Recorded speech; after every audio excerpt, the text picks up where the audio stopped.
तो एक बार फिर से आप सभी का स्वागत है मिनी अटेम्प्ट ई क्लासेस चैनल पर। जैसा कि आप जानते हैं, मिनी अटेम्प्ट पर मैं जो स्टूडेंट नीट की तैयारी कर रहे हैं, कंपटीशन का कोई कोर्स कर रहे हैं, नर्सिंग का कोई कोर्स कर रहे हैं, उन सभी के लिए इंपॉर्टेंट लेक्चर्स लेकर के आता रहता हूं।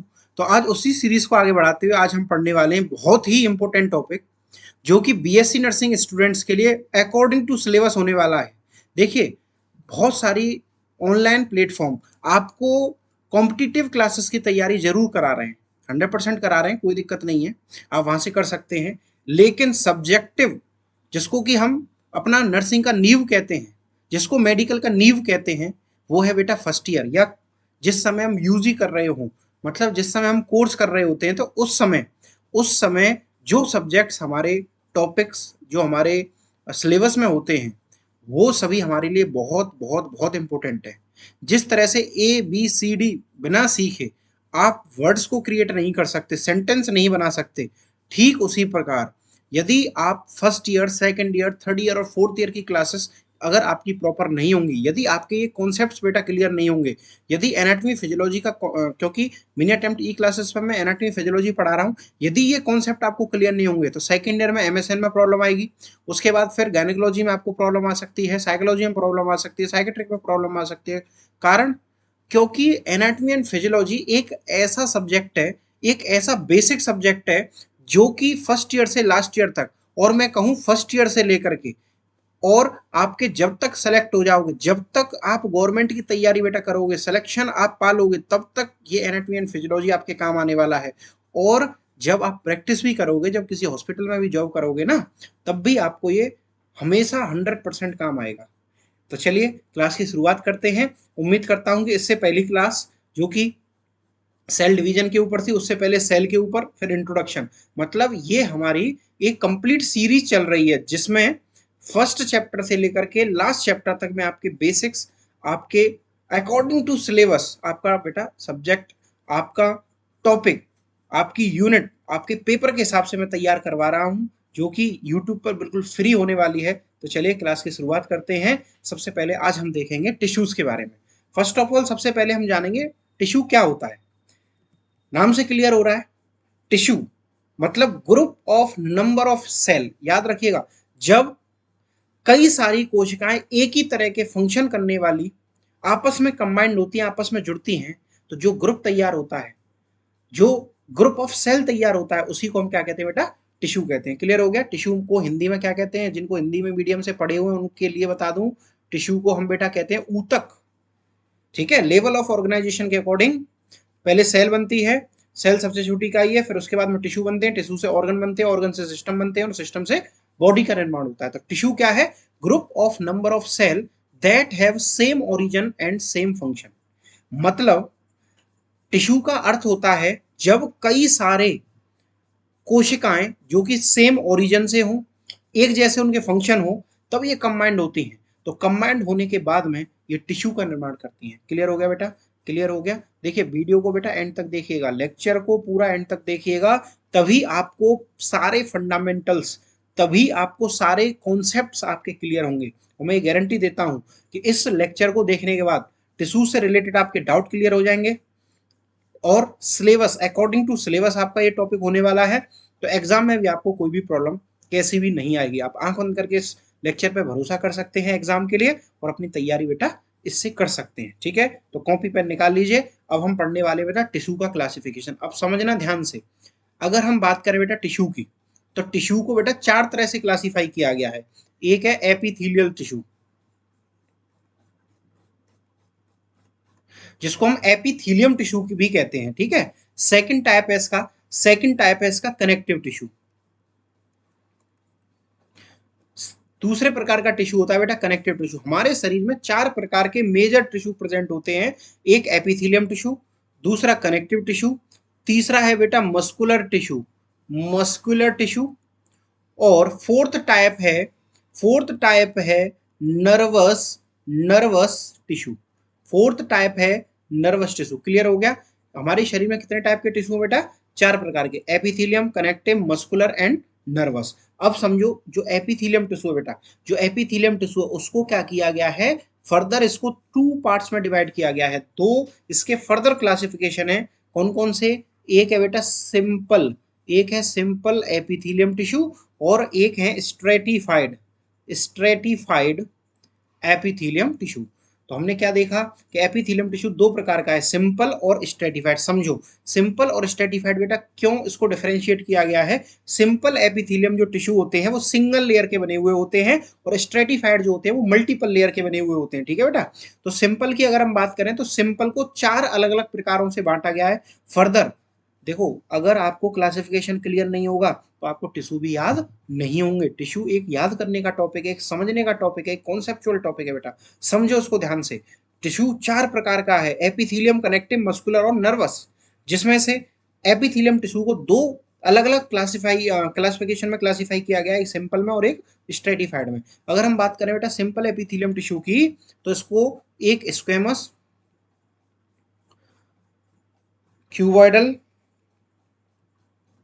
कॉलमनार और सीलिएटेड, ये चार प्रकार से बेटा बांटा गया है। कौन कौन से, एक स्क्वेमस, एक क्यूबॉइडल, फिर कॉलमनार और सीलिएटेड। ऐसे स्ट्रेटिफाइड जो टिश्यू होते हैं उसको दो पार्ट में डिवाइड किया गया है, एक ट्रांजिशनल एपिथेलियम टिश्यू और दूसरा है stratified stratified squamous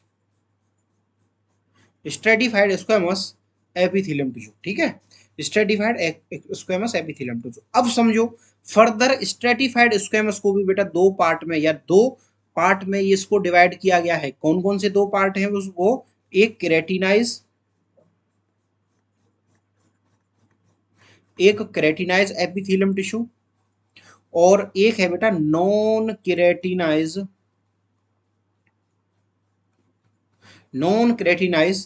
epithelium tissue. Clear हो गया। क्या समझा हमने, एपिथेलियम टिश्यू को दो पार्ट में डिवाइड किया गया है, simple epithelium tissue, stratified epithelium tissue, जिसमें से सिंपल एपिथेलियम टिश्यू चार प्रकार के हैं, स्क्वेमस, क्यूबॉइडल, कॉलमनर, सीलिएटेड। याद करिए। फिर स्ट्रेटिफाइड को दो अलग अलग पार्ट में डिवाइड किया गया, ट्रांजिशनल में और स्ट्रेटिफाइड स्क्वेमस में। वहीं फर्दर स्ट्रेटिफाइड जो स्क्वेमस है उसको भी दो पार्ट में डिवाइड किया गया है, एक है बेटा क्रेटिनाइज और एक है नॉन क्रेटिनाइज, एक है क्रेटिनाइज और एक है नॉन क्रेटिनाइज। क्लियर हो गया, यहाँ तक क्लियर हो गया। अब देखो कनेक्टिव टिश्यू जो होता है ना बेटा, जो कनेक्टिव टिश्यू होता है उसको भी फर्दर आगे डिवाइड किया गया है।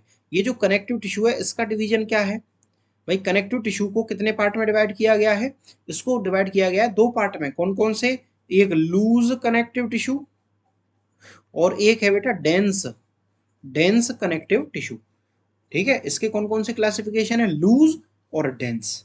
वहीं मस्कुलर टिश्यू को फर्दर तीन प्रकार से बांटा गया है, एक कार्डियक, एक स्केलेटन और एक है बेटा स्मूथ।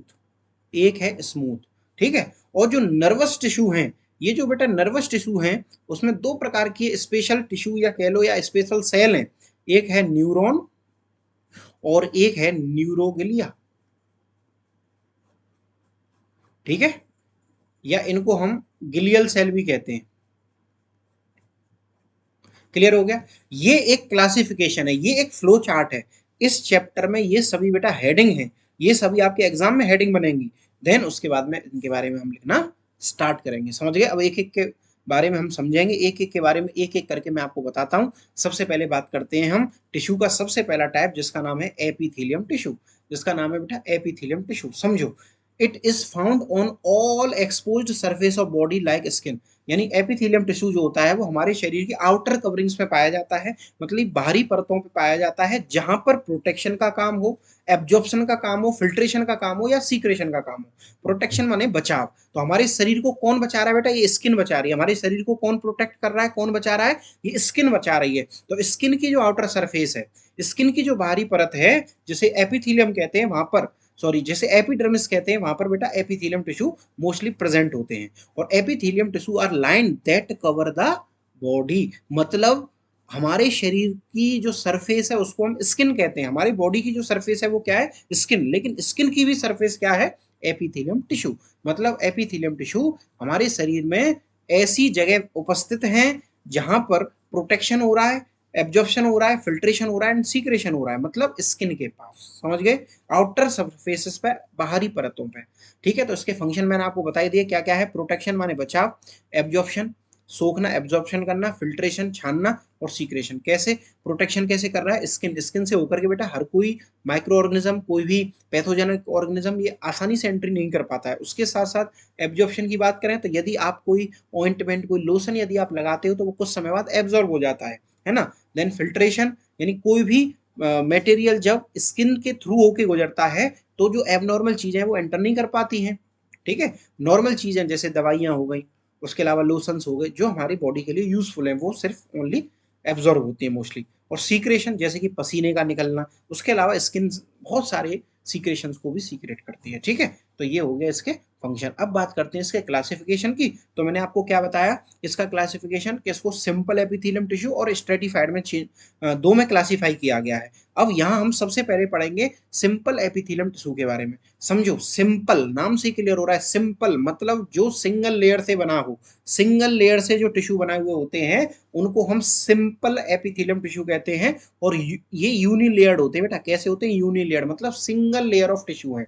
ठीक है, जैसे ये बेसमेंट मेम्ब्रेन हो गई, इसके ऊपर ये क्या है बेटा, सिंगल लेयर के बने हुए हैं, सिंगल लेयर के टिश्यू होते हैं। ठीक है, ये सिंपल एपिथेलियम टिश्यू होते हैं। अच्छा, इनको फर्दर चार टाइप में according to shape of cell, cell की या कोशिका की शेप के आधार पर इनको चार तरह से बांटा गया है, स्क्वेमस, क्यूबॉइडल, कोलुमनर और सीलिएटेड। अब समझो क्या क्या है। अच्छा, जो स्ट्रेटिफाइड है, एक बार क्लासिफिकेशन देख लेते हैं।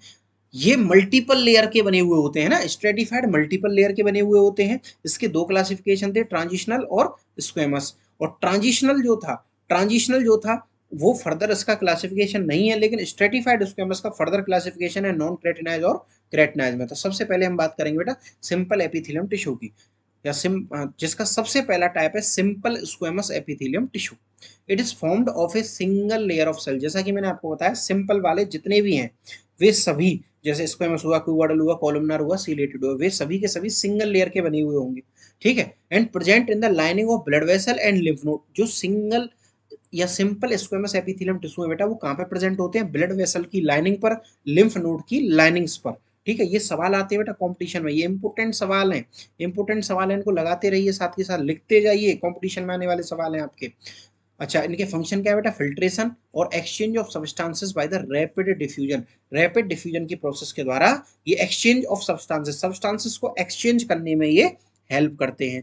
बात आती है बेटा second, simple cuboidal epithelium tissue. मतलब जो क्यूबॉइडल एपिथेलियम टिश्यू हैं उनकी अगर हम बात करें तो ये भी सिंगल लेयर की क्यूबॉइडल सेल से मिलकर बने हुए हैं, मतलब स्क्वायर शेप सेल। जैसे ये इसका डायग्राम मैं आपके सामने बनाने की कोशिश करता हूँ। जैसे ये बेसमेंट मेम्ब्रेन होगी बेटा, और इस बेसमेंट मेम्ब्रेन के ऊपर ये किस शेप के हैं, स्क्वायर शेप के हैं। किस शेप के बेटा, स्क्वायर शेप के हैं, इसलिए तो इनको क्यूबॉइडल बोला गया है, इसलिए तो इनको क्यूबॉइडल बोला गया है ना। ये क्या है, सिंपल क्यूबॉइडल एपिथेलियम टिश्यू। कौन से टिश्यू है बेटा, simple cuboidal epithelium tissue. Single layer है और क्यूब शेप या स्क्वायर शेप की इनमें सेल प्रेजेंट होती है। सबसे इंपॉर्टेंट बात है, ये होते कहाँ हैं, प्रेजेंट कहाँ रहते हैं। तो इस पॉइंट को आप बेटा स्टार लगा लो, इस पॉइंट को स्टार लगा लीजिए इस पॉइंट पर। क्या कि it forms the wall of tubules in kidney. यानी किडनी की जो टिब्यूल्स होते हैं, जिनको पीसीटी डीसीटी लूपोफेनले के नाम से हम जानते हैं, फर्दर आपको जब रीनल सिस्टम पढ़ाऊंगा तब आपको अच्छे से ये समझ में आएंगी। तो ये किडनी टिब्यूल्स की जो वॉल होती है बेटा, उनके पास, उनके अंदर या उनके जो आउटर जो सरफेस होती है, उनकी जो आउटर कवरिंग्स होती है, वहां पर ये प्रेजेंट होते हैं। ठीक है, it also cover the surface of ovary. दूसरा, ओवरी की सरफेस को ये कवर करने का काम करते हैं। अब समझो इसके फंक्शन क्या है, क्योंकि ये किडनी के अंदर प्रेजेंट है, किडनी की टिब्यूल्स के अंदर प्रेजेंट है बेटा, इसलिए पीसी इसका जो फंक्शन है वो सीक्रेशन और एब्जॉर्प्शन है। इनका जो फंक्शन है बेटा वो क्या है, सीक्रेशन एंड एब्जॉर्प्शन। सीक्रेशन माने किसी भी सब्सटेंस को सीक्रेट करना, छोड़ना। ठीक है, और एब्जॉर्प्शन का मतलब क्या होता है, एब्जॉर्प्शन का मतलब होता है सिंपल किसी भी सब्सटेंस को एब्जॉर्ब कर लेना मतलब अवशोषित कर लेना, ठीक है। तो ये काम कहाँ पे होता है बेटा, किडनी के अंदर होता है। PCT DCT loop of Henle यानी जो किडनी का पार्ट है नेफ्रॉन, वहां पर होता है। नेफ्रॉन किडनी ट्यूब्यूल्स के अंतर्गत आते हैं बेटा, है ना, वहीं पर ये पार्ट प्रेजेंट होता है। जब आपको मैं पढ़ाऊंगा तो आपको अच्छे से वहां पे समझ में आएगा, ठीक है। तो वहां पर यूरिन का सीक्रेशन हो रहा है और जो इसेंशियल प्रोडक्ट हैं जैसे कि मिनरल्स हो गए, आयंस हो गए, तो उनका वहां पर क्या होता है बेटा, एब्जॉर्प्शन होता है। समझ में आ गई बात। चलिए उसके बाद में अगला जो क्लासिफिकेशन है क्यूबोइडल के बाद में कॉलमनार। अगला कौन सा है बेटा, कॉलमनार एपिथेलियम टिश्यू। अब बात करें बेटा अगर कॉलमनार एपिथेलियम टिश्यू की, तो कॉलमनार एपिथेलियम टिश्यू जो होते हैं वो भी सिंगल लेयर के बने हुए हैं, क्योंकि जितने भी सिंपल एपिथेलियम टिश्यू है वो सब किसके हैं, सिंगल लेयर के बने हुए हैं। लेकिन यहाँ पर स्पेशलाइजेशन क्या है कि ये कॉलम्स होते हैं इसमें, मतलब इनकी जो सेल होती है बेटा वो कॉलमनर सेल्स होती हैं। कैसी सेल्स होती हैं बेटा, कॉलमनर सेल्स होती हैं, इनकी कॉलमनर सेल होती हैं, ठीक है, कॉलम शेप की सेल होती हैं, इसीलिए इनको क्या बोला जाता है, सिंपल कॉलमनर एपिथेलियम टिश्यू। और ये मोस्टली कहाँ पे, इसके लिए भी आप इंपोर्टेंट लगा लीजिए, कई बार क्वेश्चन पूछा गया है कि सिंपल कॉलमनार एपिथेलियम टिश्यू कहाँ पर प्रेजेंट होते हैं, तो ये प्रेजेंट होते हैं most of the digestive track. मतलब डाइजेस्टिव ट्रैक का मतलब क्या हो गया, समझो डाइजेस्टिव ट्रैक का मतलब क्या होगा, माउथ, माउथ टू एनस, यानी मुंह से लेकर के एनस तक का जो पाथ है, एनस तक का जो पूरा रास्ता है बेटा कंप्लीट, उसको हम डाइजेस्टिव ट्रैक कहते हैं। तो उस डाइजेस्टिव ट्रैक की लाइनिंग पर ये प्रेजेंट होता है और फीमेल रिप्रोडक्टिव सिस्टम के पास भी ये प्रेजेंट होता है, यानी फीमेल रिप्रोडक्टिव सिस्टम में भी प्रेजेंट होता है, ठीक है। अगला टाइप है सीलिएटेड एपिथेलियम टिश्यू, जो कि सिंपल का ही चल रहा है अभी। सीलिएटेड जो है वो ऐसा एपिथेलियम टिश्यू है जिसके ऊपर हेयर लाइक सेल प्रोजेक्शन होता है बेटा। हेयर लाइक सेल्स होते हैं, जैसे ये बेसमेंट मेम्ब्रेन, ये बन गई बेटा कोशिकाएं, और इन कोशिकाओं के ऊपर बेटा हेयर लाइक प्रोजेक्शंस होते हैं, इस तरीके के बेटा हेयर लाइक प्रोजेक्शंस होते हैं ना, हेयर लाइक प्रोजेक्शन। इन्हीं हेयर लाइक प्रोजेक्शन को हम क्या बोलते हैं बेटा, सीलिया। क्या बोलते हैं इनको हम, सीलिया बोलते हैं। ये सीलिया क्या करते हैं, बड़े इंपॉर्टेंट है। सीलिया का काम मूवमेंट कराना होता है बेटा। सीलिया का काम क्या है, मूवमेंट कराना। जैसे कि उदाहरण के लिए अगर हम बात करें ओवा की, समझो ये बहुत ही इंपॉर्टेंट लॉजिकल बात है। क्या, अगर हम बात करें ओवा की, ओवा जो कि फीमेल के ओवरी से निकलता है, जो ओवा होता है ना बेटा वो नॉन मोटाइल होता है ना, कैसा होता है, नॉन मोटाइल। नॉन मोटाइल मतलब उसमें कोई भी किसी भी प्रकार की गति नहीं होती है। तो जब वो नॉन मोटाइल होता है तो सोचो यूट्रस तक कैसे पहुंच गया भाई। अगर हम देखें, अगर हम देखें तो आपने ये डायग्राम शायद आपने ये जरूर देखा होगा भाई, ये डायग्राम तो आपने जरूर देखा होगा, हर किताब में देखा होगा बायोलॉजी की में, ठीक है। बायोलॉजी की हर किताब में आपने ये डायग्राम देखा होगा। इस डायग्राम में हमने क्या देखा, ये फीमेल का इंटरनल फीमेल रिप्रोडक्टिव सिस्टम है बेटा। ये क्या है, इंटरनल फीमेल रिप्रोडक्टिव सिस्टम है ना। अब यहाँ पर ये समझो होता क्या है कि जब ओवरी से ओवा निकलता है ना, तो वो ओवा आ गया इधर फेलोपियन ट्यूब में, इस पार्ट को हम बोलते हैं बेटा फेलोपियन ट्यूब। तो इस फेलोपियन ट्यूब में ये हेयर लाइक प्रोजेक्शंस होते हैं, मतलब ये जो स्पेशल सेल्स हैं सीलिएटेड एपिथेलियम टिश्यू जो होते हैं बेटा वो यही होते हैं। तो ये क्या करेंगे, ये जो ओवा है ना इसको आगे की तरफ गति करवाएंगे, किधर की तरफ, यूट्रस की तरफ। ये जो पार्ट है इसको हम बोलते हैं यूट्रस या गर्भाशय, यहाँ की तरफ ये गति कराएंगे, और इससे इधर से आ रहे होंगे बेटा स्पर्म, इधर से स्पर्म आ रहे होंगे, तो वो आसानी से फ्यूज कर सके। और दूसरी चीज, अगर फर्टिलाइजेशन हो भी जाता है, अगर फर्टिलाइजेशन हो भी जाता है तो जो जायगोट बन रहा है, जो एम्ब्रियो बन रहा है, उसको भी तो इस यूट्रस में इम्प्लांटेशन यहाँ पे कराना पड़ेगा। तो उसके लिए भी ये जो गति है, जो मूवमेंट है, वो सीलिएटेड एपिथेलियम टिश्यू बेटा कराते हैं। समझ में आ गई। तो ओवा मतलब नॉन मोटाइल है, लेकिन फिर भी वो मोटिलिटी कर रहा है, किसकी वजह से, सीलिया की वजह से। मतलब फिर भी वो गति कर रहा है किसकी वजह से बेटा, सीलिया की वजह से। समझ में आ रही है बात। उदाहरण के लिए जब आप कन्वेयर बेल्ट पे या एस्केलेटर पे गए आप, मतलब जो चलने वाली बेटा सीढ़ियां होती है ना, जो स्वयं बिजली से जो चलने वाली सीढ़ियां होती हैं, उस पे आप चुपचाप खड़े रहते हैं, सीढ़ियां चलती हैं, आप ऊपर पहुंच जाते हो। ऐसे उतरने का सिस्टम है। ऐसे ही, अच्छा उस समय हम मूव तो नहीं कर रहे, गति तो नहीं कर रहे, ठीक उसी प्रकार ओवा भी बेटा गति नहीं कर रहा है। तो लेकिन क्योंकि सीरिएटेड एपिथेलियम टिश्यू जो है वो गति करते रहते हैं, मोटाइल होते हैं, तो ओवा जब उसके ऊपर आएगा तो ये गति कर जाएगा ऑटोमेटिकली। समझ में आ गई बात, ठीक है। अब इसके फंक्शन की बात करें, इट एक्ट एज ट्रांसपोर्टरी सिस्टम या बायोलॉजिकल कन्वेयर बेल्ट। जैसा कि मैंने आपको बताया बेटा, कन्वेयर बेल्ट का काम क्या है, यहाँ सामान रखो आगे पहुंचा देगी।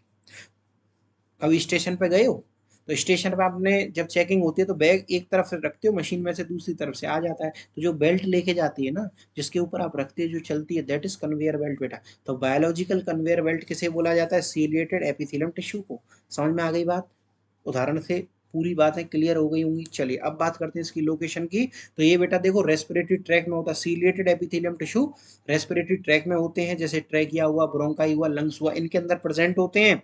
और फीमेल रिप्रोडक्टिव सिस्टम के स्पेशली फैलोपियन ट्यूब के अंदर ये प्रेजेंट होते हैं। समझ में आ गई बात? उसके अलावा सीएनएस मतलब सेंट्रल नर्वस सिस्टम के अंदर जो वेंट्रिकल्स होते हैं ना, ब्रेन के जो चैम्बर होते हैं बेटा, वहां पर ये प्रेजेंट होते हैं। क्लियर हो गया?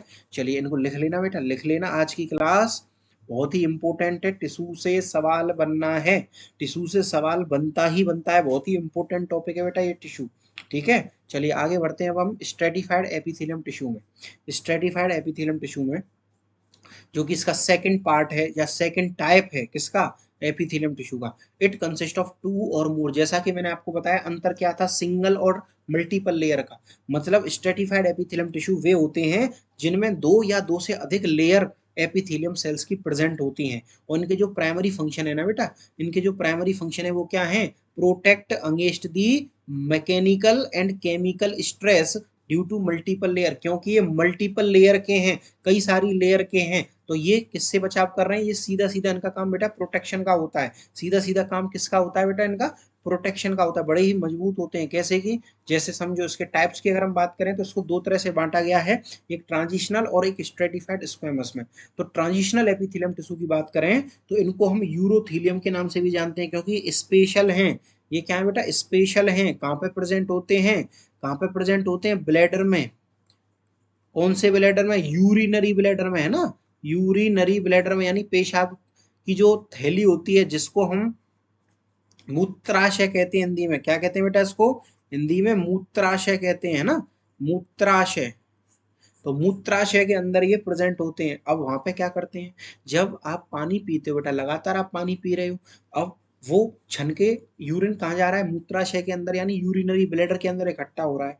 लेकिन एक समय ऐसा भी आता है कि जब आपको टॉयलेट आ रहा होता है, यानी जब आपको टॉयलेट पास करने के लिए अर्ज आ रही होती है, लेकिन किसी कारणवश, किसी काम से आप रुके हुए हो, और उस समय क्या होता है? यूरिन का लेवल बढ़ता चला जाता है, बढ़ता चला जाता है, और यूरिनरी ब्लैडर फैलता चला जाता है, लेकिन वो फटता नहीं है। क्यों?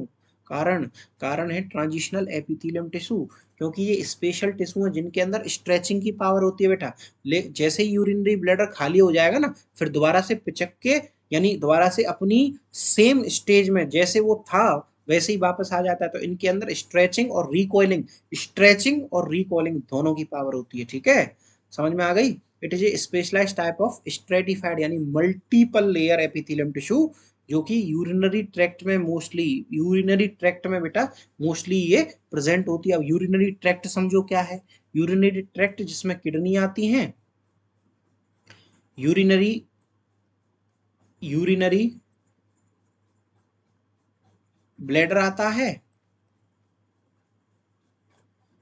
यूरेथ्रा आता है, और यूरेटर्स आते हैं। अब देखो इसके क्लासिक अगर हम सीरीज से बात करें ना, तो नंबर एक पे किडनी, फिर यूरेटर, फिर ब्लैडर, और फिर होता है बेटा यूरेथ्रा। ये मैंने ऊपर नीचे लिख दिया, कोई बात नहीं है, घबराने की ऐसी कोई दिक्कत नहीं है, लेकिन आपको सीरीज से याद करनी है। क्या? किडनी, किडनी के बाद में यूरेटर, यूरेटर के बाद में यूरिनरी ब्लैडर, देन यूरेथ्रा। ये इसका क्या है? एक तरह से सीरीज है ना। अब बात करते हैं कैरेक्टरिस्टिक ऑफ ट्रांजिशनल एपिथेलियम। अब जो ट्रांजिशनल एपिथेलियम टिश्यू है ना, तो इनकी कैरेक्टरिस्टिक की बात करें तो it have ability to stretch and change in shape. ये इसके अंदर स्ट्रेचिंग की पावर है, शेप को चेंज करने की पावर है, जैसे कि यूरिनरी ब्लैडर के अंदर की पावर। फंक्शनल कैरेक्टरिस्टिक क्या है इनकी? फंक्शनल कैरेक्टरिस्टिक मतलब इनके कार्य क्या है? स्पेशल स्ट्रेचेबिलिटी मतलब इनके अंदर खींचने की पावर है। अगला प्रोटेक्शन, बचाव कर सकते हैं, रीजनरेशन और म्यूकस सीक्रेशन। ठीक है, ये सब क्या है बेटा इनके फंक्शन है। अब बात करते हैं हम अगला स्ट्रेटिफाइड स्क्वेमस एपिथेलियम टिश्यू की, जो कि किसका टाइप है? ये स्ट्रेटिफाइड स्क्वेमस एपिथेलियम टिश्यू का पार्ट है। ठीक है, it is A type of tissue that consist of multiple layer of flat cell. इसमें बेटा कैसी सेल होती है? फ्लैट, चपटी। ये इंपॉर्टेंट चीज है। क्या? फ्लैट सेल जिसमें है, जिसमें फ्लैट सेल है वो स्ट्रेटिफाइड स्क्वेमस एपिथेलियम है। अगर हम लोकेशन के हिसाब से देखें सर, ये दो प्रकार के, केराटिनाइज और नॉन केराटिनाइज। देखो नाम से क्लियर हो रहा है बेटा, समझो आप आगे ध्यान से। केराटिनाइज ये एक मल्टी लेयर्ड प्रोटेक्टिव टिश्यू होता है बेटा, जो कि हमारी बॉडी में प्रेजेंट है, जो रिक्वायर करता है, यानी जो किसके लिए हेल्प करता है, वाटर प्रूफ बैरियर की तरह काम करता है बेटा, ये ध्यान रखना इंपॉर्टेंट है। स्टार मार लो उसको, क्या ये वाटर प्रूफ बैरियर है, जैसे कि स्किन के अंदर ये प्रेजेंट होते हैं और वाटर प्रूफिंग में हेल्प करते हैं। मतलब जैसे हमारी स्किन है, गलती नहीं है बेटा हाली, हाँ लंबे समय तक आप रखोगे तो थोड़ा सा स्किन पे इफेक्ट पड़ेगा, लेकिन वाटर प्रूफिंग का मतलब अगर आप भीग जाते हो तो उससे क्या स्किन पर कोई फर्क पड़ता है क्या? जैसे कागज है, अब कागज को आप पानी में डालोगे बेटा वो गल जाएगा, लेकिन स्किन हमारी पानी में डालने से गलती नहीं है। मतलब आप डेली नहा रहे हो, हैंड वॉश कर रहे हो, तो क्या आपकी स्किन गल रही है क्या? नहीं गल रही। क्यों? क्योंकि केराटिनाइज टिश्यू है। अब केराटिनाइज टिश्यू का नाम केराटिनाइज क्यों पड़ा? क्योंकि इसमें इसमें स्पेशल एक डेड फ्लैट सेल की लेयर प्रेजेंट होती है, जिसको हम केराटिन कहते हैं बेटा। केराटिन एक प्रोटीन होती है, ध्यान रखना, केराटिन एक प्रोटीन होती है। केराटिन क्या है? एक प्रोटीन है।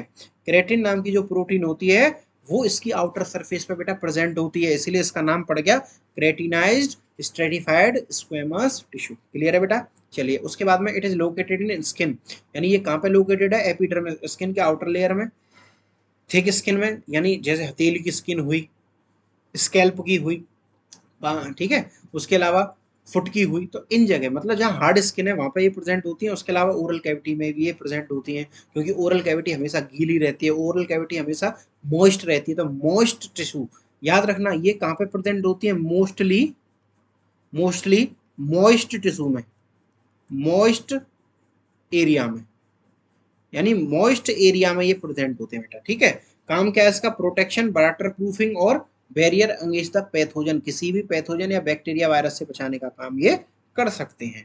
उसके बाद में आते हैं नॉन केराटिनाइज स्ट्रेटिफाइड स्क्वेमस एपिथेलियम में, तो ये भी मल्टीपल लेयर है, जो कि हमें ये प्रोटेक्शन भी बेटा प्रोवाइड करता है, एब्रेशन मतलब चटकने फटने से ये हमें बचाव करता है, and but not contain layer of protective covering of keratin, लेकिन इसमें केराटिन नहीं होती, इसलिए तो ये नॉन केराटिनाइज्ड है। भाई केराटिन प्रेजेंट है इसलिए केराटिनाइज हो गया, केराटिन नहीं है इसलिए इसका नाम नॉन केराटिनाइज रख दिया।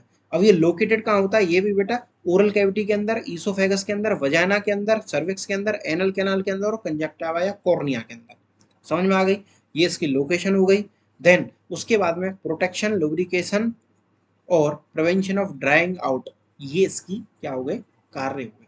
ठीक है, अच्छा एक थोड़ा सा करेक्शन में करना चाहूंगा, करेक्शन में ये करना चाहूंगा कि ये मोस्ट एरिया नहीं है बेटा, ये मोस्ट एरिया नहीं है, ये कैसा एरिया? ड्राई, यानी ये जो टिश्यू होते हैं ना बेटा, ये ड्राई एरिया में प्रेजेंट होते हैं। कहाँ पे प्रेजेंट होते हैं? ये ड्राई एरिया में। ठीक है, लेकिन ये जो नॉन क्रेटिनाइज टिश्यू है ना, नॉन क्रेटिनाइज टिश्यू ये वेट एरिया में प्रेजेंट होते हैं। ठीक है, ये मोस्ट एरिया में प्रेजेंट होते हैं,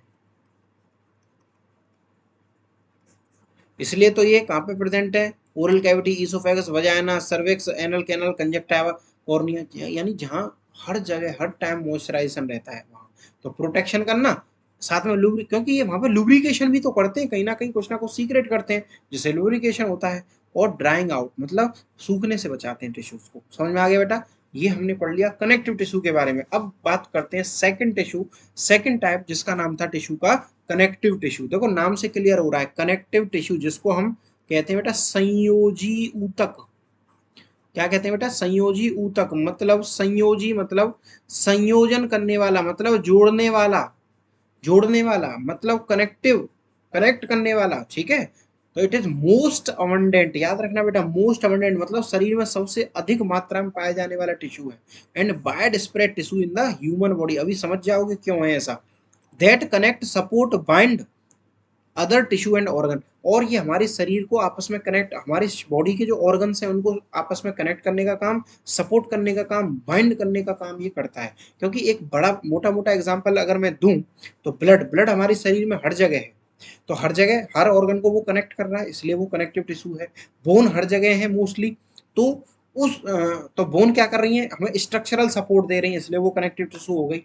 ठीक है, कार्टिलेजेस हो गए बेटा, वो बाइंड करने का काम कर रहे हैं, जोड़ने का काम कर रहे हैं, है ना। टेंडन्स हो गई, मसल्स हो गई, तो ये सब बेटा क्या है? कनेक्टिव टिश्यू तो है। चलिए, अब बात करते हैं इट प्रोवाइड स्ट्रक्चरल सपोर्ट। याद रखना, जैसा कि मैंने आपको बताया, स्ट्रक्चरल सपोर्ट देता है और transporting essential substance through out the body. तो बोन वगैरह से तो ये स्ट्रक्चरल सपोर्ट दे दी। उसके अलावा ब्लड और लिम्फ से क्या हमें दे रहा है, ये ट्रांसपोर्टरी मैकेनिज्म दे रहा है, ट्रांसपोर्टरी सिस्टम दे रहा है। कैसे, अगर ब्लड के थ्रू ही तो हमारे बॉडी में किसी भी सब्सटेंस का आदान प्रदान किसी एक ऑर्गन से दूसरे ऑर्गन तक होता है। जैसे पैर के नाखून से लेकर के सिर के बाल तक का जो सर्कुलेशन है बेटा, जो सर्कुलेशन है किसी भी सब्सटेंस का, वो ब्लड के थ्रू ही तो होता है, वो लिम्फ के थ्रू ही होता है। समझ में आ रही है बात? चलिए, उसके बाद में बात आती है components of connective tissue. Components of connective tissue यानी कनेक्टिव टिश्यू किन किन सेल से, किन किन स्पेशल सब्सटेंसेस से मिलकर के बना हुआ है, समझो। इसके मेन बेटा 3 कंपोनेंट है। इसके मेनली कितने कंपोनेंट हैं? 3 कंपोनेंट हैं। अब कौन कौन से हैं वो? एक सेल, जिसको बारे में हम सबसे पहले पढ़ते हैं, नंबर 1 सेल। तो सेल की अगर हम बात करें तो उसमें स्पेशल सेल होती है बेटा फाइब्रोब्लास्ट नाम की। ये जो सेल हैं वो मोस्ट कॉमन सेल होती हैं जो प्रोटीन फाइबर सीक्रेट करती हैं। उसके अलावा दूसरी सेल है बेटा एडिपोसाइट, इनको याद रखो, फाइब्रोब्लास्ट सेल, एडिपोसाइट सेल और तीसरी इम्यून सेल। तो एडिपोसाइट साइट जो सेल होती है, एडिपोस मतलब फैट सेल, यानी फैट सेल से मिली हुई या बनी हुई जो सेल्स होती हैं या फैट सेल्स जो होती हैं उन्हीं को हम एडिपोस साइट्स कहते हैं। ठीक है। द मेन फंक्शन, इसका जो मेन फंक्शन है, मेन फंक्शन है वो क्या है? Storage of lipid for energy, energy के लिए माने एनर्जी के लिए, एनर्जी के लिए, इंसुलेशन के लिए और कुशिंग ऑर्गन्स के लिए। मतलब इसका काम क्या है? और एनर्जी को स्टोर करना।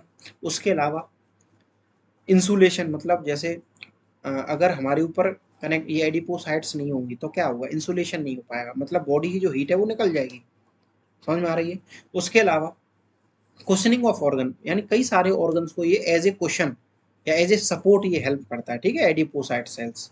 उसके अलावा इम्यून सेल्स की अगर हम बात करें, तीसरी टाइप की जो कनेक्टिव सेल है वो कौन सी है बेटा? Immune cell. इम्यून सेल में आती है मैक्रोफेजिस, मास्ट सेल या प्लाज्मा सेल। ये तीनों की तीनों सेल हमें इम्यूनिटी प्रदान करती है। इम्यूनिटी का मतलब क्या होता है? रेजिस्टेंस पावर ऑफ बॉडी, मतलब किसी बैक्टीरिया या वायरस के अगेंस्ट जो हमारी बॉडी रिएक्शन करती है उसी को हम इम्यूनिटी कहते हैं। इम्यूनिटी यानी रोगों से लड़ने की क्षमता, रोग प्रतिरोधक क्षमता। तो उनको देने वाली कोशिकाएं कौन कौन सी है शरीर में? मैक्रोफेजिस, मास्ट सेल और प्लाज्मा सेल्स बेटा। तो ये सभी की सभी कनेक्टिव टिश्यूज के अंदर ही पाई जाती हैं, जो किसी बैक्टीरिया या फॉरेन बॉडी सब्सटेंसेस से हमें बचाव करने का काम करती हैं। क्लियर हो गया? दूसरी आती है बेटा फाइबर्स। दूसरी जो एसेंशियल कंपोनेंट है कनेक्टिव टिश्यू का वो है बेटा फाइबर्स। तो फाइबर्स क्या है? फाइबर्स माने हेयर लाइक स्ट्रक्चर्स। फाइबर समझ लो रस्सी नुमा संरचनाएं। ये क्या करती हैं? हमें सपोर्ट करती हैं, स्ट्रेंथ देती हैं, सपोर्ट कर रही हैं, मजबूती दे रही हैं बेटा। इनमें कौन कौन सी फाइबर आती हैं? इनमें 3 प्रकार की फाइबर्स आती हैं। Number 1 collagen fibres, number 2 elastic fibre और नंबर 3 रेटिकुलर फाइबर। जिसमें समझो कोलेजन फाइबर कौन सी होती है? Most abundant protein in the body. याद रखना, कोलेजन फाइबर मोस्ट अबंडेंट, सबसे ज्यादा प्रेजेंट है, जो कि बहुत ही स्ट्रॉन्ग है, मजबूत है, फ्लेक्सिबल भी होती हैं और हाई टेंसाइल स्ट्रेंथ, यानी बहुत ही ये स्ट्रेंथ हमें ये देती है कोलेजन फाइबर्स। ठीक है। जो टेंडन्स होते हैं ना, टेंडन्स होते हैं, लिगामेंट्स होते हैं, उनके अंदर ये प्रेजेंट होती हैं। उसके अलावा है इलास्टिक फाइबर, नाम से क्लियर हो, इलास्टिक माने खिंचने वाली। इनके अंदर बेटा खिंचने की क्षमता बहुत ज्यादा होती है। ठीक है, जो कि अपनी ओरिजिनल शेप को, इनके अंदर इलास्टिसिटी होती है, मतलब शेप घटाने बढ़ाने की इनके अंदर बड़ी अच्छी क्षमताएं होती हैं। उसके अलावा तीसरी टाइप की सेल है रेटिकुलर फाइबर सेल। ये फाइन ब्रांचिंग ऑफ कोलेजन, यानी कोलेजन जो फाइबर्स हैं उन्हीं की फाइन ब्रांच है बेटा, उन्हीं की फाइन ब्रांच है ये, और बहुत ही डेलिकेट और सॉफ्ट ये जो ऑर्गन है उनके आसपास प्रोटेक्शन का काम करती है। जैसे स्प्लीन हुआ, लिम्फ नोड हुआ, इनके आसपास ये नेटवर्क तैयार करती हैं। ठीक है, जो इन ऑर्गन्स को सपोर्ट करने का काम, प्रोटेक्शन करने का काम करता है। और तीसरा जो कंपोनेंट था वो था बेटा ground substance. Ground substance special है, जो कि क्लियर कलरलेस या विस्कस फ्लूइड होते हैं, जो कि ये फाइबर्स के बीच में प्रेजेंट होते हैं, फाइबर्स के साथ मिलके ये प्रेजेंट होते हैं।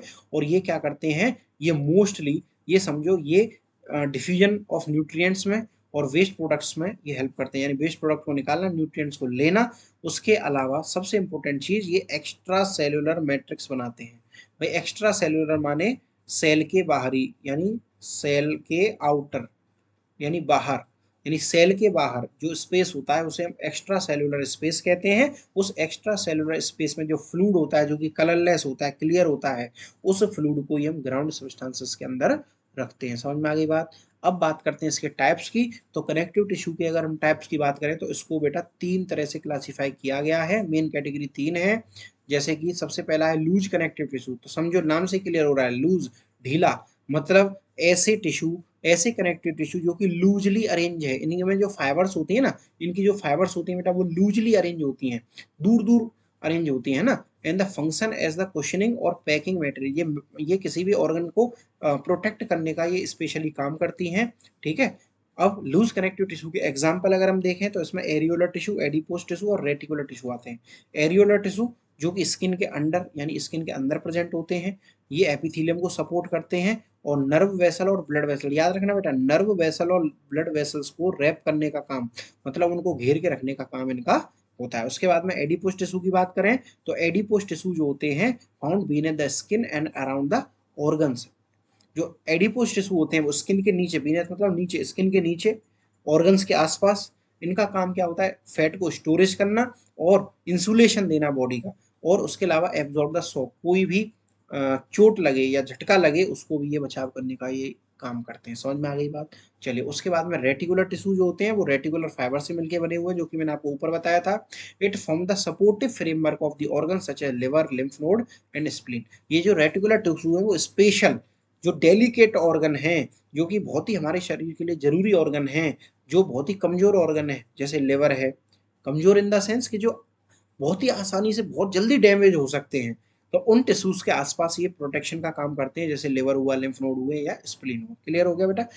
अगला अगला है इसका सेकंड, इसका जो क्लासिफिकेशन है वो है डेंस कनेक्टिव टिश्यू।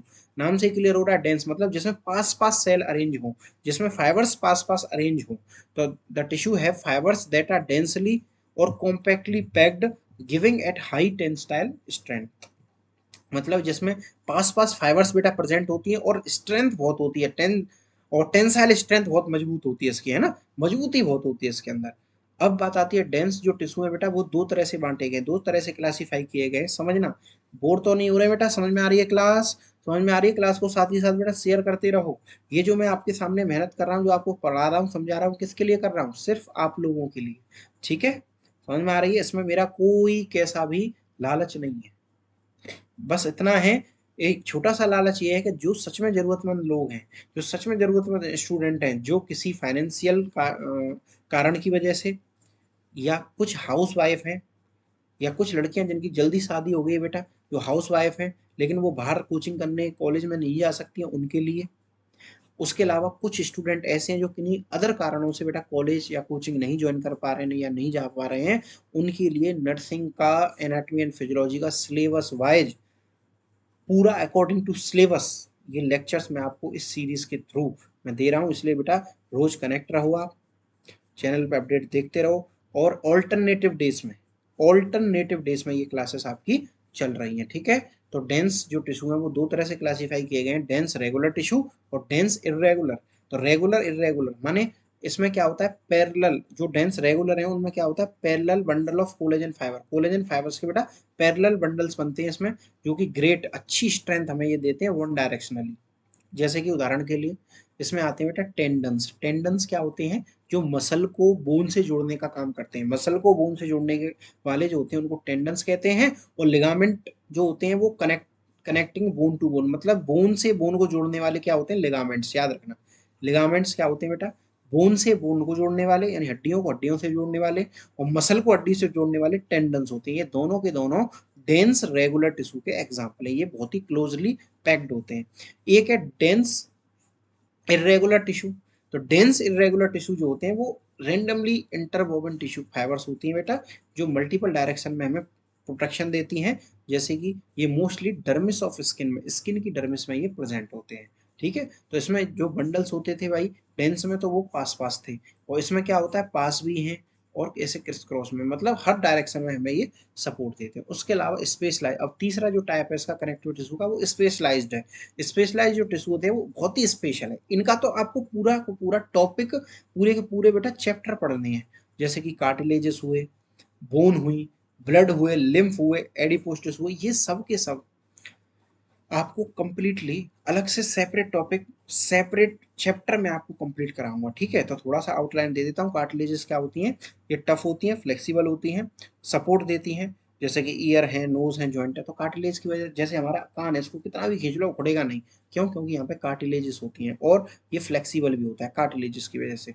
बोन क्या है बेटा, बोन स्पेशल कनेक्टिव टिश्यू है, स्पेशल कनेक्टिव टिश्यू है, जो हमारी बॉडी का फ्रेमवर्क स्ट्रक्चरल सपोर्ट हमें ये दे रहे हैं। उसके अलावा प्रोटेक्शन भी दे रहे हैं बेटा इंटरनल ऑर्गन्स को, और मिनरल्स को भी स्टोर करने का, जैसे कैल्शियम है, ठीक है, उन सबको स्टोर करने का काम कर रहे हैं। उसके अलावा ब्लड और लिम्फ की बात करें तो ब्लड तो हमारे लिए लाइफ है, ब्लड के बिना तो कुछ है ही नहीं, क्योंकि ब्लड से ही हमारी बॉडी का जो पूरा मैकेनिज्म है वो चल रहा है। ब्लड एक इंपोर्टेंट फ्लूइड है, एक फ्लूइड कनेक्टिव टिश्यू है, ठीक है बेटा। तो ये हमें क्या करता है, transportation of nutrient, oxygen and waste, हमारे शरीर के जो वेस्ट प्रोडक्ट हैं उनको ट्रांसफर करना, न्यूट्रिएंट्स को ट्रांसपोर्ट करना, और ऑक्सीजन और CO2 का ट्रांसपोर्टेशन करना, ये सब ब्लड का ही काम है, इसलिए बहुत ही जरूरी और एसेंशियल है। देन उसके बाद में अगला है स्पेशलाइज का एडिपोज टिश्यू बेटा। एडिपोज टिश्यू, एडिपोज टिश्यू कौन से होते हैं, जो कि लूज कनेक्टिव टिश्यू में ही आते हैं। ये हमें एडिपोज फैट, भाई सिंपल सी बात है, फैट के टिश्यू हैं जो एनर्जी स्टोरेशन और इंसुलेशन में ये हेल्प करते हैं। समझ में आ गई बात यहाँ तक? यहाँ तक समझ में आ रही, क्लियर हो गया आपको? यहाँ तक सारी बातें क्लियर हो गई बेटा। चलिए अब बात करते हैं इसके फंक्शंस की। तो कनेक्टिव टिश्यू के फंक्शन समझो, कनेक्टिव टिश्यू के फंक्शन समझो बेटा। इसका पहला फंक्शन क्या है, सपोर्ट। ये provide structural support to the organ, यानी ऑर्गन को स्ट्रक्चरल सपोर्ट देता है। उसके अलावा बाइंडिंग, बाइंडिंग माने जोड़ने का काम। तो जोड़ने का, जैसा कि मैंने आपको बताया था, बोन से बोन जोड़ रहे थे कौन, लिगामेंट्स, तो ये बाइंडिंग हो गई। उसके अलावा प्रोटेक्शन, बचाव कर रहा है, जो हड्डियां होती है ना वो इंटरनल ऑर्गन्स को, अंदर के ऑर्गन्स को बचाव कर रही है। जैसे आप चेस्ट पे देखो आप, ये स्टर्नम होगी, रिब हो गई, तो ये क्या कर रही है, बचाव ही तो कर रही है हार्ट और लंग्स का। उसके अलावा स्टोरेज, स्टोरेज यानी जैसे फैट का, न्यूट्रिएंट्स का, इनका स्टोरेज ये करते हैं। अगला फंक्शन है बेटा इसका ट्रांसपोर्टेशन। तो कैसे, ब्लड के द्वारा, लिम्फ के द्वारा जो न्यूट्रिएंट्स का ट्रांसपोर्टेशन है, वेस्ट सेल का जो ट्रांसपोर्टेशन है, इम्यून सेल्स का जो ट्रांसपोर्टेशन है, ये सब कनेक्टिव टिश्यूज के द्वारा होता है। उसके अलावा मूवमेंट, मूवमेंट में भी हेल्प करती है, जैसे कि बोन है, मसल है, जो हमें फ्लेक्सिबिलिटी प्रोवाइड करती है, जिससे हमारे शरीर में मूवमेंट पॉसिबल हो सके। अब आते हैं बेटा अगला टाइप, जो कि तीसरा टाइप है मस्कुलर टिश्यू। टिश्यू का तीसरा टाइप है बेटा मस्कुलर टिश्यू। ये स्पेशलाइज्ड टिश्यू होते हैं, मस्कुलर माने मांसपेशियां। तो ये स्पेशल टिश्यू होते हैं जो कि इलोंगेटेड सेल से मिलकर बने हुए हैं, जिनको हम मसल फाइबर के नाम से जानते हैं। और इनके अंदर बड़ी स्पेशल पावर होती है बेटा, काय की, कॉन्ट्रैक्ट और रिलैक्स होने की। मतलब इनके अंदर कॉन्ट्रैक्शन और रिकॉइल की पावर होती है। और ये जो मस्कुलर टिश्यू होते हैं ना, ये जो मस्कुलर टिश्यू होते हैं, ये किस में हेल्प करते हैं बेटा, लोकोमोशन में। लोकोमोशन में, लोकोमोशन माने क्या होता है बेटा, गति। मतलब हमारे शरीर में जो मूवमेंट हो रहा है, जैसे मैंने हाथ को खोला बंद किया, ये सब किसकी वजह से हो रहा है, ये मस्कुलर टिश्यूज की वजह से हो रहा है बेटा, है ना। क्लियर हो गया? जो बोन है, बोन क्या कर पाएंगी, कुछ नहीं कर पाएंगी। जब तक बोन के साथ मसल अटैच नहीं होगी तब तक गति नहीं हो सकती। अगर किसी व्यक्ति की मसल में कोई डैमेज हो गया तो वो गति नहीं कर सकता। समझ में आ गई बात? तो मसल का काम क्या है, मूवमेंट और मैकेनिकल वर्क में या लोकोमोशन में ये हेल्प करती हैं। बात करते हैं मस्कुलर टिश्यू की, तो बेटा इसको तीन तरह से क्लासिफाई किया गया है मस्कुलर टिश्यू को, simple skeletal muscle, cardiac muscle, और तीसरी है स्मूथ मसल।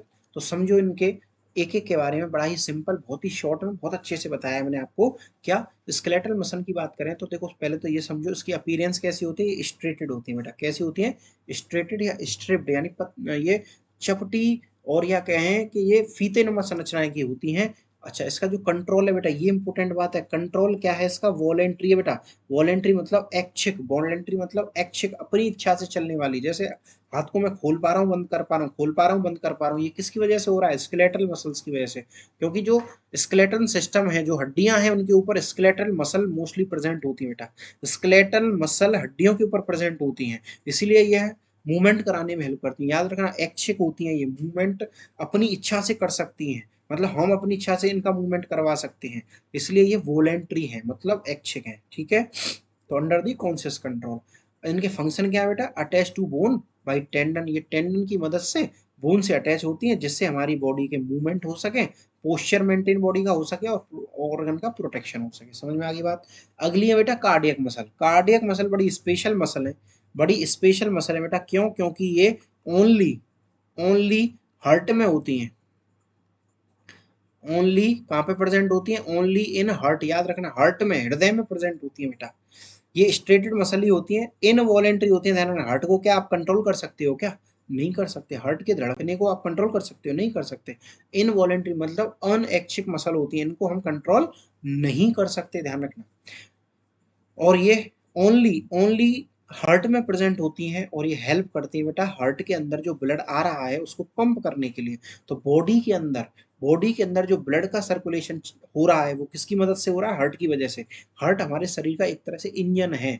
मतलब जैसे ट्यूबवेल होता है ना, ट्यूबवेल जो पानी को खींच करके बेटा बाहर निकालता है या हमारी टंकी तक सप्लाई करता है, जैसे समरसेबल हुआ, ठीक उसी प्रकार उसी मोटर या उसी समर की तरह हमारा जो हार्ट है ना, वो हार्ट हमारे शरीर में ब्लड को सर्कुलेट करता है, ब्लड को सर्कुलेट करता है बाय द पंपिंग एक्शन। यानी ये क्या करता है, पंप करता है बेटा, पहले सिकुड़ेगा फिर फैलेगा, में कॉन्ट्रैक्ट करेगा और रिलैक्स करेगा। तो कॉन्ट्रैक्शन और रिलैक्सेशन की जो पावर है वो कार्डियक मसल्स की वजह से है बेटा, है ना। और ये इनवॉलेंट्री होता है, इस पे हमारा कोई भी कंट्रोल नहीं होता। उसके बाद में अगली मसल है स्मूथ मसल। ये कैसी होती है बेटा, नॉन स्ट्रेटेड होती हैं, याद रखना, नॉन स्ट्रेटेड होती है, स्पिंडल शेप की होती हैं, और ये भी इनवॉलेंट्री होती है, अनैच्छिक होती है, इन पे भी हमारा कोई भी कंट्रोल नहीं रहता। तो कार्डियक मसल और स्मूथ मसल ये दोनों की दोनों अनैच्छिक माने इनवॉलेंट्री है, और जो स्केलेटल मसल थी वो वॉलेंट्री थी, ठीक है। अब स्मूथ मसल तो मोस्टली हमारी बॉडी के प्रत्येक ऑर्गन के पास में होती है, जैसे कि जितने भी हॉलो ऑर्गन है, खोखले ऑर्गन है, जैसे कि डाइजेस्टिव ट्रैक हो गया, माउथ से एनस तक का जो रास्ता है,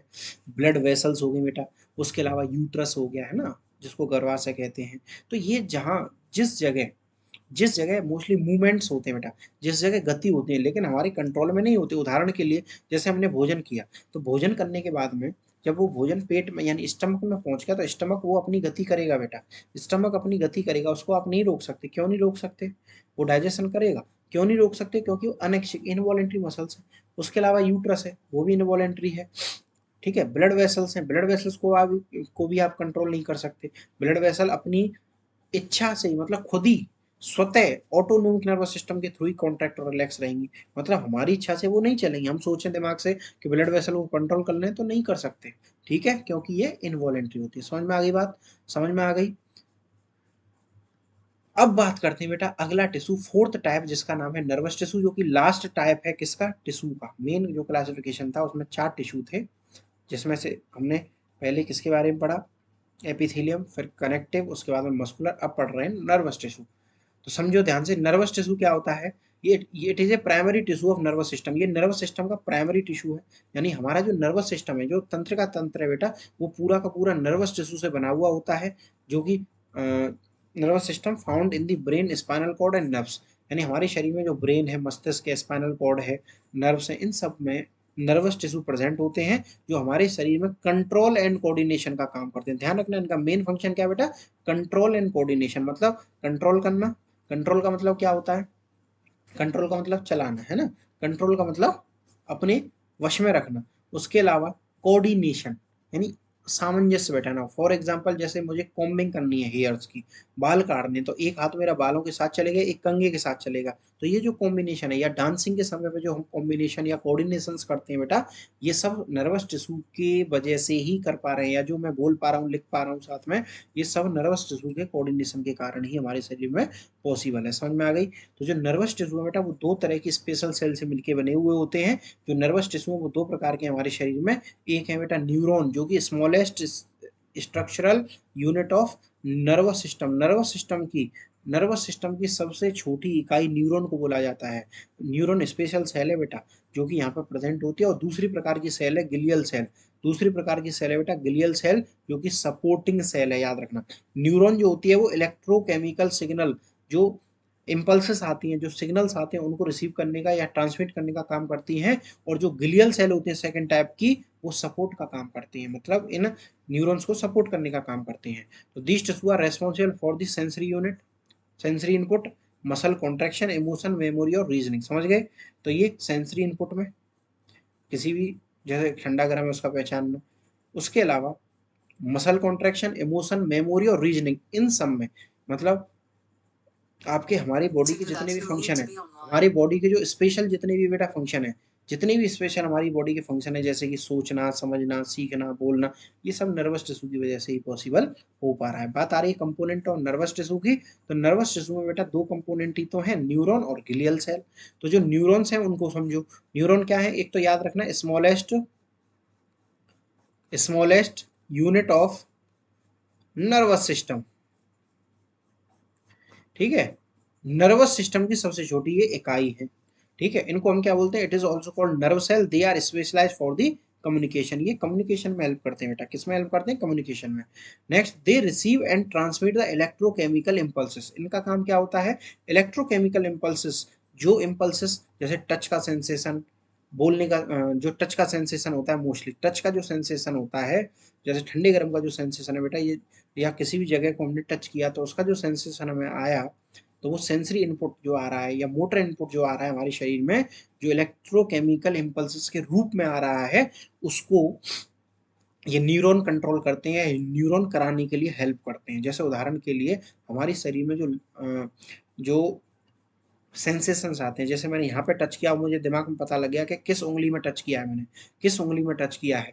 तो ये कैसे पता चला? क्योंकि इस उंगली के अंदर जो न्यूरॉन है, उस न्यूरॉन ने अगले न्यूरॉन को, अगले ने उससे अगले को, अगले ने उससे और अगले को, मतलब इस तरह से ट्रांसमिशन होते हुए एक न्यूरॉन से दूसरे, दूसरे तीसरे, तीसरे चौथे, इस तरीके से जो ट्रांसमिशन होते होते ब्रेन तक ये सूचना पहुंची।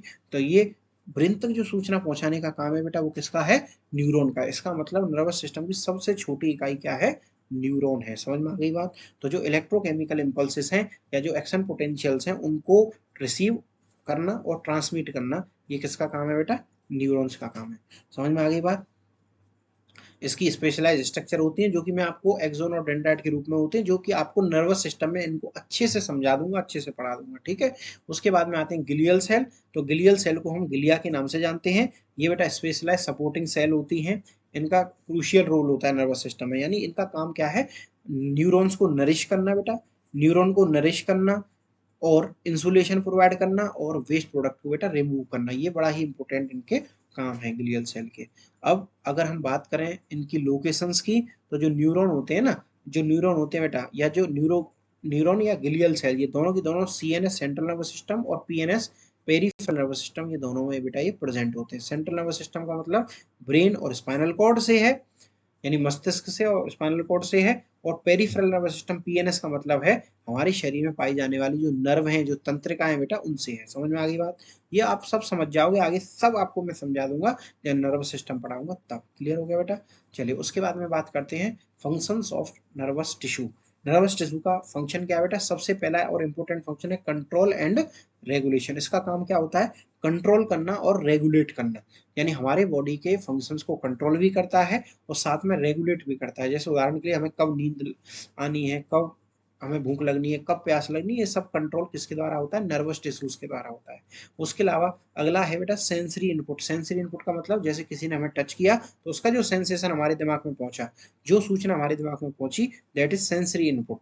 यानी awareness of the environment, environment के यानी आसपास का जो सेंसेशन है, जैसे टच हुआ, टेस्ट हुआ, साइट हुआ, हियरिंग हुआ, मतलब देखना, टच होना, उसके अलावा सुनना, ठीक है। ये सब जो चीजें हैं ये सेंसरी इनपुट के अंतर्गत आती हैं, जो नर्वस टिश्यू करवाते हैं। उसके अलावा कम्युनिकेशन बेटा, कम्युनिकेशन मतलब कम्युनिकेशन कैसे? इलेक्ट्रिकल या इलेक्ट्रोकेमिकल इम्पल्सेस के द्वारा कम्युनिकेशन कैसे हुआ? जैसे यहाँ पे टच किया, ब्रेन को पता चल गया, दैट इज कम्युनिकेशन, ठीक है।